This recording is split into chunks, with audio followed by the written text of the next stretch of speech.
I was just there to fix her air conditioner. But somewhere between the heat and her smile, I started with a routine service call, the kind I'd done 100 times before. A middle-aged homeowner with a broken air conditioner on a hot Thursday afternoon. Nothing special. But even through the phone, her voice had something that caught me off guard. Low, composed, with a calmness that made the heat feel a little less suffocating. She introduced herself as Elena. When I pulled up to her house, the sun was sharp enough to sting. Her neighborhood was quiet, tall trees casting long, slow shadows across driveways. She opened the door almost as soon as I rang the bell, as if she'd been waiting nearby. She wasn't what I expected. Maybe no one ever is. Her hair was pulled back loosely, a few strands falling to her cheeks. She wore a light linen shirt and jeans, simple but elegant, like someone who didn't need to prove anything. The faint sheen of heat on her skin somehow made her look even more alive. "Sorry about the weather," she said with a small smile. "It's been unbearable without the AC." I told her I'd do my best to fix it quickly, but my focus wasn't entirely on the machinery. There was something about the way she moved, unhurried, assured, but with an undertone of restlessness. The kind people carry when they've spent too much time pretending they're fine. The air inside her townhouse was thick and heavy, filled with the scent of jasmine from a reed diffuser near the window. As I unpacked my tools, she handed me a glass of water. Our fingers brushed just slightly, and for some reason that brief touch stayed longer than it should have. The silence between us wasn't awkward. It was charged. She asked if I'd been doing this long, and I told her I was finishing my degree, taking summer jobs to cover tuition. She smiled faintly. "Good with your hands, then," she said. The words were innocent, but the air shifted. I knelt by the AC unit trying to look focused, but I could feel her watching. Not in a way that made me uncomfortable, but curious, thoughtful. Outside, cicadas buzzed in the trees, and the world felt slowed down, wrapped in that strange heat where every sound and movement seems amplified. As I worked, I found myself wanting to ask her questions that had nothing to do with air conditioners. What she did for a living, why she lived alone, whether she always kept the same calm tone, even when things broke around her. When the machine finally came back to life with a low hum, she sighed. Not just with relief, but something deeper, like she'd been holding her breath. I told her it should be fine now. She nodded, her eyes soft, and said quietly, "You really did save me today." And just like that, the air started to cool. But the room didn't. Alizade. She wasn't the one who needed cooling down. The next time I saw her, the air in her house was crisp and cool, the kind of cold that usually feels refreshing after days of heat. But standing there, I realized the chill didn't do much to ease the warmth that came from being near her. She'd called to say the AC was making a strange noise, nothing serious, but enough to warrant a second visit. When I arrived, she greeted me with the same soft smile, though this time her hair was tied differently, loose waves brushing her shoulders. It wasn't deliberate, I told myself, just coincidence. Yet part of me wondered if she knew how much that small change affected me. While I checked the unit, I noticed her house in more detail. It was beautiful in an understated way. Art prints on the walls, a half-finished painting resting against the living room chair, the faint smell of turpentine and jasmine blending into something warm and lived in. A life that clearly had layers. "You're good at this," she said from behind me, voice light but laced with sincerity. "You don't even look nervous when things stop working."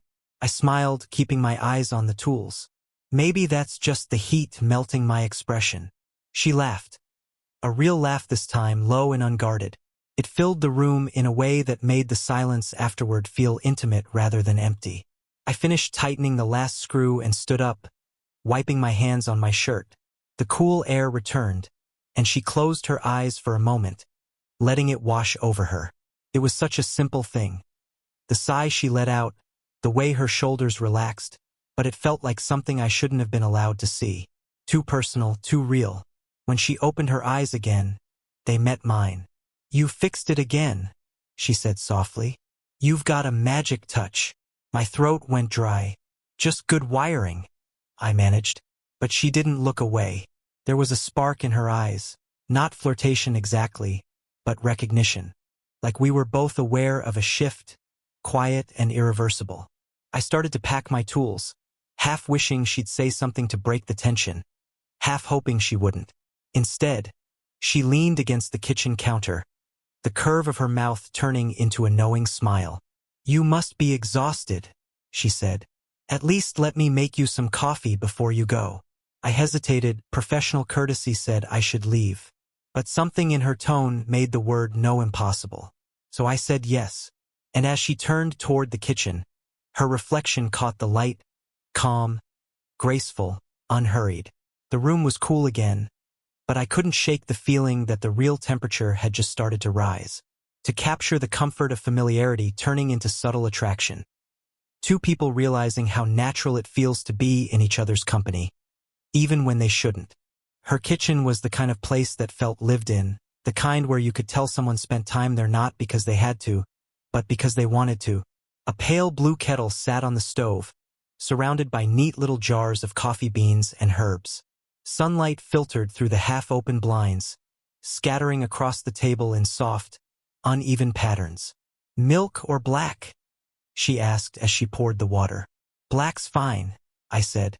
"I'm used to the bitter stuff." She smiled, glancing over her shoulder.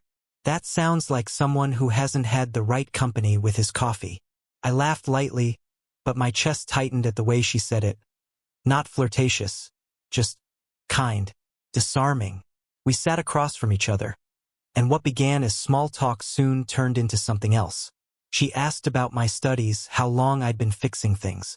I told her about my father teaching me how to handle tools when I was a kid, about saving for school, about the feeling of never quite being settled yet.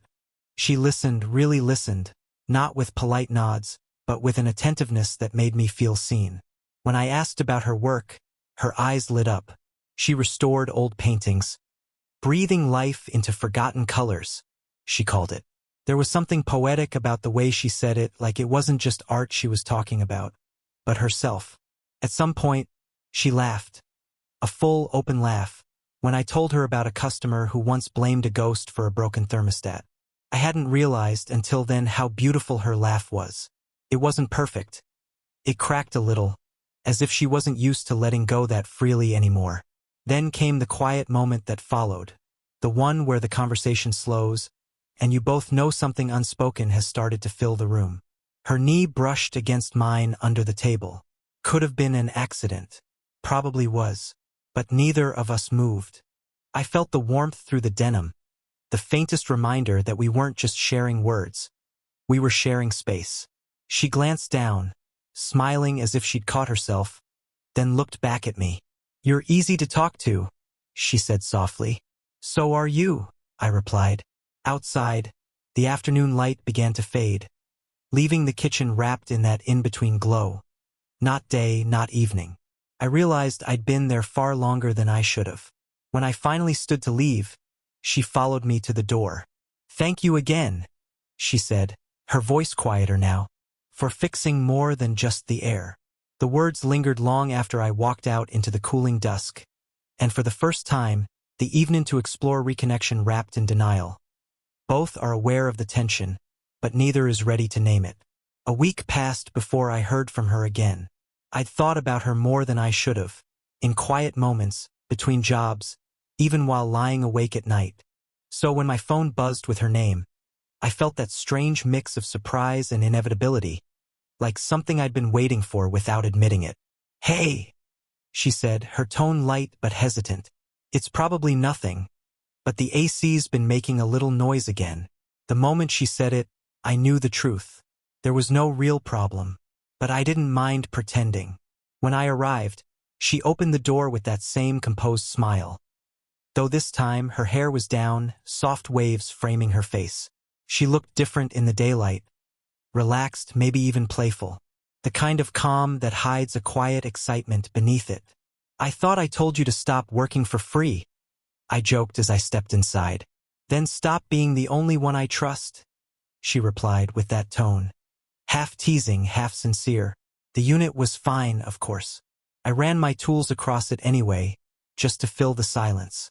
She leaned against the counter, sipping something cold, watching me with an expression that hovered between amusement and curiosity. "So," I said, glancing at her, "you sure it was the AC that called for help this time?" She smiled, that slow, knowing kind of smile that said she'd heard what I didn't quite say. Maybe I just missed having someone to talk to who listens. Her honesty caught me off guard. I wanted to ask more, to understand what her days were like. If she was lonely, if she wanted company, or if she was simply drawn to how quiet our time together felt. But I stayed silent, afraid of what the answer might mean. We moved to the living room where the air was cool and still. She offered me a glass of iced tea, condensation dripping down the sides. The faint sound of jazz played from a small speaker, soft piano notes, the kind that make time feel slower. When she leaned closer to show me something on her phone, a painting she was restoring, her shoulder brushed mine. For a moment I didn't breathe. Her perfume was subtle, familiar now.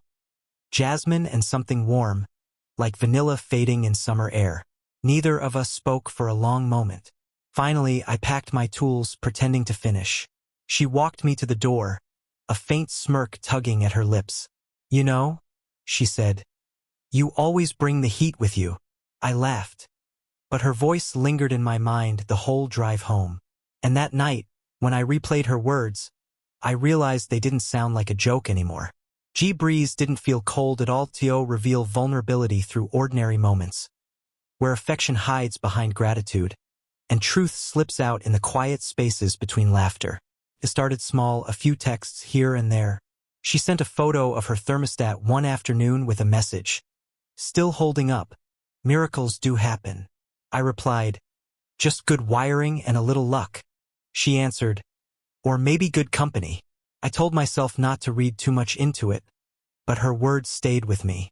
A few days later, she asked if I was nearby and could just take a quick look, said the air felt uneven, though the tone of her message made it sound like she didn't really care about the AC. I told her I'd swing by. Truth was, I would have made the time no matter what. When I arrived that evening, the sky was turning gold, that soft, forgiving light before sunset. The house felt different, calmer. There was music playing quietly from the next room, something nostalgic and slow. She greeted me barefoot, hair tied back loosely, and smiled like she'd been expecting me long before she texted. "The AC's fine," I said after a minute of checking. "I know," she admitted, leaning against the doorway. "Guess I just wanted someone to confirm that." We both laughed, but there was no denying what lingered underneath. We ended up in the living room, sitting on opposite ends of the couch, talking about everything and nothing. About the noise of the city, about favorite songs, about how quickly people stop listening to each other when life gets too loud. She spoke with that calm confidence again, but there was something fragile behind it, like she was letting a piece of herself show. At one point, she went quiet. Her gaze drifted to the window, where the last streaks of sunlight touched the curtains. "Do you ever feel," she said slowly, "like you've outgrown your own life? Like everyone still sees you as who you were, and you're trying to remember who that even is?" The question hit deeper than she knew. "Yeah," I said quietly, "all the time." When she looked at me again, there was something softer in her expression. Not pity, not confusion, recognition. The kind you only get from someone who's been through the same thing. We sat there in silence for a while. The air smelled faintly of citrus and something warm from the kitchen. Her hand rested on the couch near mine, close enough to feel the heat of her skin, but not enough to touch. "I'm glad you came by," she said finally, almost whispering. "So am I," I replied. When I stood to leave, she reached out instinctively, her fingers brushing my arm. A fleeting touch meant to say thank you, but meaning something far more complicated. That night, I lay awake replaying it all. The look in her eyes, the quiet in her voice. It wasn't about the AC anymore. It hadn't been for a long time. The power went out on a Sunday evening. She called, half laughing, half frustrated. "Everything's gone dark again. You'd think this house had a grudge against staying cool." I could have told her to wait until morning, that it wasn't really my job, but instead, I grabbed a flashlight and drove over. The streets were half lit by the glow of a storm building somewhere far off. By the time I pulled up to her place, the sky was heavy, pulsing with that stillness right before rain. When she opened the door, a flicker of candlelight framed her face. "You didn't have to come," she said softly, though her smile told me she was glad I did. "I know," I said, "but I wanted to make sure you were okay." Without the hum of the AC, the house felt different, intimate, almost secretive. Shadows swayed on the walls as candles burned low. She led me out to the porch where the air was thick but bearable, the kind of heat that made everything slow down. We sat side by side on the old wooden steps, sharing a bottle of cold water from her fridge. She tilted her head toward the dark street. "You ever notice how quiet everything gets when the power's out? Like the world takes a breath." I nodded. "Maybe that's when people actually hear themselves think." She smiled at that, a small, reflective smile. "Or feel things they usually ignore." For a while we just sat there, listening. Cicadas hummed somewhere in the trees. Thunder rumbled faintly in the distance. Every now and then, lightning flashed across the sky, illuminating her profile. Soft, thoughtful, beautiful in a way that made my chest tighten. She told me about her first apartment after college, about how she used to paint late into the night, chasing light that wasn't there. I told her how fixing things made me feel grounded, like I was holding the world together one loose wire at a time. Then came the pause, that quiet, unmistakable moment when everything else fades. She turned to look at me, eyes catching the glow of the candle she'd brought outside. "You make me feel young again," she said, voice barely above a whisper. "Not because of your age. It's the way you see things." I swallowed hard, unsure what to say. "You make me want to be better," I said finally. It wasn't rehearsed. It was the truth. A breeze lifted her hair, brushing it against my arm. She reached up to tuck it behind her ear, then hesitated, her hand grazing my forehead, fingers lingering a second too long. We didn't speak. We didn't need to. The night did the talking for us, warm, alive, and impossibly still. When the rain finally started to fall, she smiled and whispered, "Guess the heat's finally breaking." But I wasn't so sure. A few days passed before I heard from her again. The storm had cleared, the city back to its rhythm. Buzzing lights, humming traffic, life pretending it hadn't paused. I went about my week as usual, but the memory of that night stayed with me. The candlelight, the sound of rain, the way she'd looked at me like the world had slowed down just for a second. Then one morning, a message popped up on my phone. "AC's working perfectly now. You must have fixed it for good this time." There was a smiley face at the end, simple, but it felt like more than just a thank you. I don't know what made me reply, but I found myself typing, just making sure the heat stays where it belongs. She answered almost instantly. The real heat wasn't from the machine. I didn't think twice after that. I grabbed my keys and drove. When she opened the door, the sunlight poured in behind me, warm and steady. The house felt different, brighter, lighter, alive. She stood there in soft morning clothes, hair tied back loosely, holding a cup of coffee like she'd been expecting me all along. "Everything working fine?" I asked, half grinning. "Perfect," she said. Then, with a tilt of her head, "But I thought maybe you'd want to double-check." We both laughed. That easy, familiar laughter that comes when pretense has finally run out. Inside, the hum of the AC was steady and cool. But the air between us felt anything but. She handed me a second cup of coffee, her fingers brushing mine, just briefly.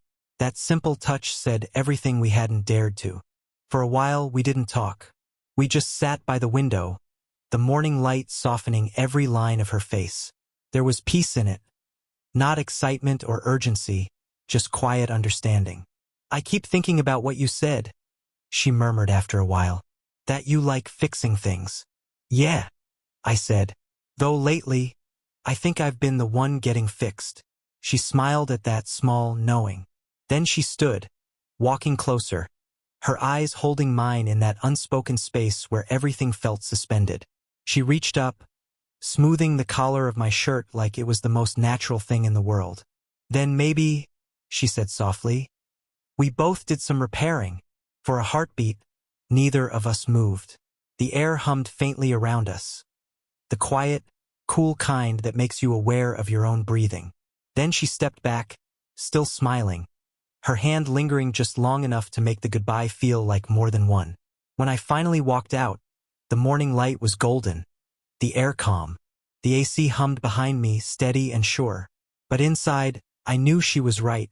The real heat was never from the machine. It was what lingered, quietly, between us. If this story warmed something inside you, don't forget to like, subscribe, and share it with someone who believes that real connection isn't about the temperature. It's about the timing. Let me know in the comments, where do you think the real heat comes from?